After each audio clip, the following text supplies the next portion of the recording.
2월 7일 말씀 묵상하겠습니다. 함께 기도하겠습니다. 하나님 감사합니다. 주님 앞에서 우리가 얼마나 큰 죄인인지를 깨달아 알기 원합니다. 주님이 없이는 우린 한순간도 살 수 없는 자임을, 주님이 없으면 우리는 우리의 죄에 대해서 용서받을 수 없는 자임을 알게 하셔서 우리가 주님께 나아가 주님의 용서와 주님의 구원하심을 구하는 자들 되게 하여 주시옵소서. 예수님 이름으로 간절히 기도했습니다. 아멘. 오늘의 말씀은 마태복음 9장 1절부터 13절까지의 말씀입니다. 말씀을 함께 살펴보시기 전에 개인적으로 말씀을 꼭 읽으시고 묵상하는 시간 가지시기 바랍니다. 9장 1절입니다. 예수께서 배에 오르사 건너편 본 동네에 이르시니 침상에 누운 중풍병자를 사람들이 데리고 오거늘 예수께서 그들의 믿음을 보시고 중풍병자에게 이르시되 작은 자야 안심하라 내 제사함을 받았느니라 라는 말씀으로 시작하고 있습니다. 그렇습니다. 예수님께 지금 사람들이 나오고 있어요. 예수님께 나오는 사람들은 누구였냐면 바로 중풍병자를 데리고 오는 사람들이었습니다. 여러분, 예수님께 나아가는 것 자체가 어쩌면 우리의 마음에 믿음을 반영하고 있는 것입니다. 예수님이 나의 죄를 용서하신다라는 믿음이 없으면, 예수님이 나의 병을 치유하신다라는 믿음이 없으면, 예수님이 나의 문제를 해결할 수 있는 분이다라는 믿음이 없으면, 예수님이 나의 아픔을 위로하시고 불쌍히 여기신다라는 믿음이 없으면 우리는 예수님께 나아가지 않습니다. 이 사람들이 중풍병자를 예수님께 데리고 온 것은 바로 예수님이라면 이 중풍병자를 치유하실 수 있다라는 그 믿음으로 말미암아 예수님께 나아간 것이죠. 예수님은 그들의 믿음을 보셨습니다. 그리고 그들이 데리고 온 중풍병자에게 이렇게 말씀하시죠. 작은 자야 안심하라 내 죄사함을 받았느니라 라고 말씀합니다. 여러분, 우리의 삶 가운데 일어나는 모든 질병은 죄로 말미암은 것은 아닐 수 있습니다. 그러나 아마도 이 중풍병자는 이 병이 그의 죄로 말미암은 것처럼 보여집니다. 예수님은 그냥 이 중풍병자의 질병의 증상만을 치유하신 것이 아니라 이 질병을 가져온 그의 근원적인 문제, 보이지 않은 그러나 질병을 가져온 이 근원적인 문제를 해결해 주셨던 것이죠. 여러분, 그렇습니다. 우리가 문제가 있건 우리가 어떤 어려움에 있든 우리는 그 문제와 그 어려움의 근원적인 이유를 때로는 우리조차도 알지 못할 때가 너무나도 많아요. 어쨌든 우리는 주님께 나아가는 믿음을 갖는 것이 중요합니다. 우리가 기도하지 않는 것은요, 뭐 시간이 없고, 뭐 할 일이 많고, 분주하고, 뭐 여러 가지 이유가 있을 수 있습니다. 그러나 예수님이 내 삶의 문제를 해결하실 수 있는 분이시고, 예수님이 내 삶에 일어나는 모든 상황의 근원을 알고 계신 분이고, 그분이라면 이 모든 것을 가장 선하게 해결하실 수 있는 분이야 라는 믿음이 없어서 어쩌면 우린 기도하지 않을 수도 있습니다. 중풍병자는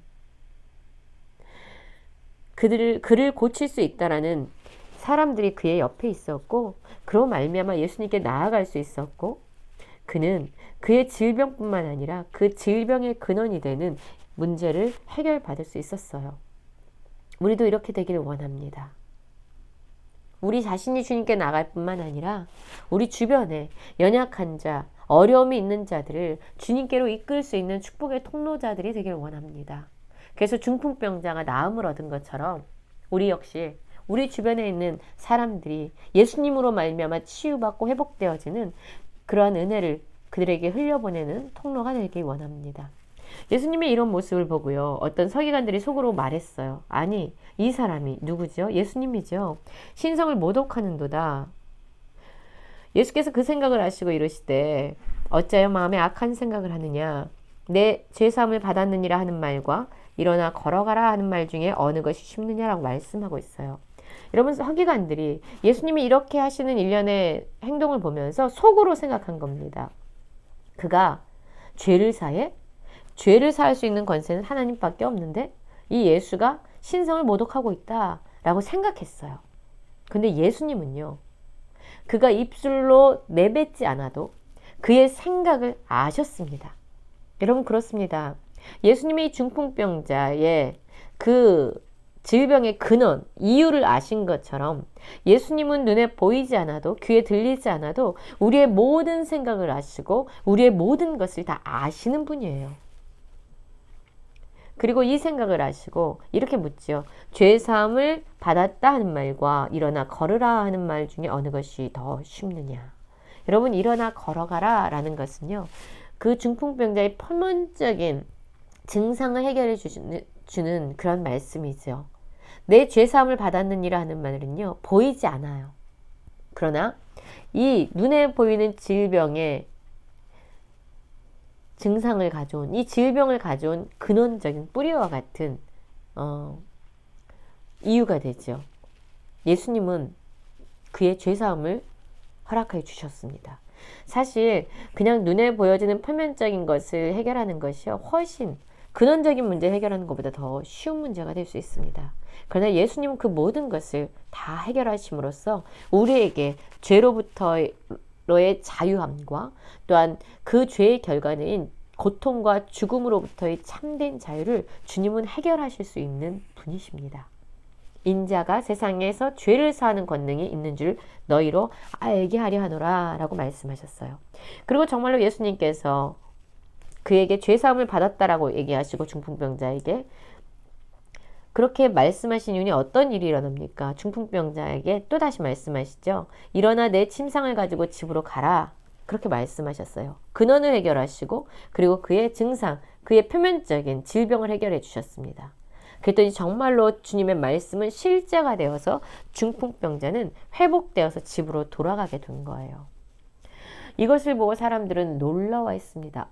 저런 권능이, 저런 놀라운 능력이, 사람들이 두려워했다라고 얘기합니다. 이런 권능을 사람에게 주신 하나님께 영광을 돌렸다라고 얘기해요. 여전히 예수님이 누구인지를 그들은 알지 못했지요. 이 땅에 오신 하나님의 아들, 우리를 구원하시기 위한, 우리를 죄와 죄의 결과인 고통과 사망으로부터 우리를 구원해 주시기 위해서 오신 예수님을 여전히 모르고 이런 권능을 사람에게 주신 하나님께 영광을 돌렸다라고 얘기합니다. 그리고 예수님은 이제 그곳을 떠나시죠. 그리고 마테라 하는 사람이 세간에 앉아있는 것을 보십니다. 그리고 그에게 나를 따라오너라 라고 말해요. 우리가 알고 있듯이 마태는 세리였습니다. 당시 세리라는 이 직업은요, 사람들이 터부시하고 사람들이 좋아하지 않는 직업이었어요. 그래서 죄인이라고 취급받는 이 세리의 직업을 가지고 있는 이 마태를 보시고요. 예수님은 사람들처럼 그를 터부시하거나 그를 외면하지 않으시고 오히려 그를 부르십니다. 나를 따르라. 그러자 마태는 예수님의 부르심 앞에 바로 일어나서 예수님을 따르는 겁니다. 그리고 예수님은 이제 마태의 집에 들어가셔서 함께 음식을 잡수시면서 교제를 하시는 거예요. 그때 많은 세리와 죄인들이 예수님께 나와서 예수와 그의 제자들과 함께 앉아있게 됩니다. 여러분, 마치 마태와 세리와 죄인들은요, 어떤 죄인의 공동체 같이 보여요. 그런데 그 가운데 누가 계십니까? 예수님과 그의 제자들이 함께 있는 것이죠. 그 모습을 누가 보냐면요, 바리새인들이 본 거예요. 바리새인들이 보고 그의 제자들에게 이르되 어찌하여 너희 선생은 세리와 죄인들과 함께 잡수시냐라고 말합니다. 바리새인들은요, 저 죄인들과 세리들은 우리와 다르다. 그런데 예수는 어떻게 저들과 함께 하고 있는지 모르겠다라고 얘기하는 거죠. 바리새인들의 말을 예수님이 들으셨습니다. 그러면서 이렇게 말씀하세요. 건강한 자에게는 의사가 쓸데없고 병든 자에게라 쓸데있느니라. 너희는 가서 내가 긍휼을 원하고 제사를 원하지 아니하노라 하신 뜻이 무엇인지 배우라. 나는 의인을 부르러 온 것이 아니요 죄인을 부르러 왔노라 라고 말합니다. 여러분, 그렇습니다. 이 세상에는 두 종류의 사람이 있어요. 하나는 자기가 죄인인지를 아는 죄인들, 그리고 또 하나는 자기가 죄인인지를 모르는 죄인들입니다. 하나님께서는 이 세상의 모든 사람들을 향해서 이 세상에 의인은 하나도 없다. 모든 사람이 하나님의 영광에 이르지 못하는 죄인이라고 말씀하셨습니다. 그래서 모든 사람은 죄인이에요. 근데 단 두 종류의 사람이죠. 자기가 죄인인지를 깨닫는 사람과 자기가 죄인인지를 깨닫지 못하는 사람들이에요. 모두가 죄인입니다. 예수님은 죄인을 구원하시기 위해서 오셨습니다. 그런데 예수님께 모여드는 자들은요. 누구예요? 자기가 죄인인지를 아는 사람들이에요. 그들은 나는 주님이 필요합니다. 나는 주님의 구원이 필요합니다. 라고 주님 앞에 다 모여들었습니다. 그러나 이 바리새인 같은 사람들은요, 자신이 죄인인지를 알지 못해요. 나는 죄인이 아니야. 나는 의로와. 라고 생각했기 때문에 그들은 그 죄인의 모임 가운데 함께 하지 않았고, 그 가운데 계신 예수님을 그들은 함께 할 수 없었던 거예요. 여러분, 성전에서 기도를 드리던 세리와 바리새인 기억하시죠? 세리는 하늘을 쳐다보면서, 하늘을 쳐다보지도 못하고 자기 가슴을 치면서요, 자신이 얼마나 큰 죄인인지 고백하는 기도를 했어요. 그런데 반면 바리새인은요, 하늘을 향해서 고개를 쳐들고 자신이 얼마나 의롭게 살고 있는지, 자신이 얼마나 죄인들과 세리들과 구별된 진정한 의인된 자인지를 자랑스럽게 이야기하면서 기도했어요. 그런데 여러분, 정말 하나님의 의롭다 하심을 이룬 사람은 누구였습니까? 바로 바리새인이 아니라 세리였던 것이죠. 왜냐하면 세리는 진정 구원자 되시고 치유자 되신 하나님이 필요합니다라고 고백했던 자였거든요. 반면 바리새인은요, 하나님 없이도 잘 살 수 있다고 스스로 속고 있는 자칭 의인이었고 자칭 건강한 자였습니다. 그래서 그는 늘 자신의 죄를 돌아보고 회개하는 삶보다는 자신의 기준으로 다른 사람을 판단하고 심지어 예수님까지 정죄하는 죄를 범하고 있습니다. 여러분, 우리는 어떻습니까? 진정 우리가 얼마나 큰 죄인인지, 우리에게 얼마나 주님이 필요한 자인지, 우리가 얼마나 심각한 영적 질병에 걸린 자인지 우리는 진정 깨닫고 주님께 그것을 고백하고 있습니까? 진정 예수님의 긍휼을 구하고 있습니까?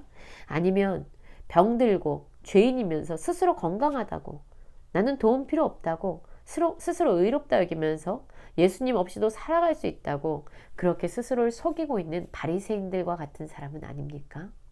우리의 죄와 또한 이 죄의 결과인 고통과 사망으로부터 우리를 구원하기 위해서 오신 예수님. 주님 없이는 우리는 한순간도 살아갈 수 없음을 고백하고, 주님이 우리를 부르실 때 그분을 따르고 그분과 함께하는 그런 삶을 누리는 모든 성도님들 되시길 간절히 기도합니다.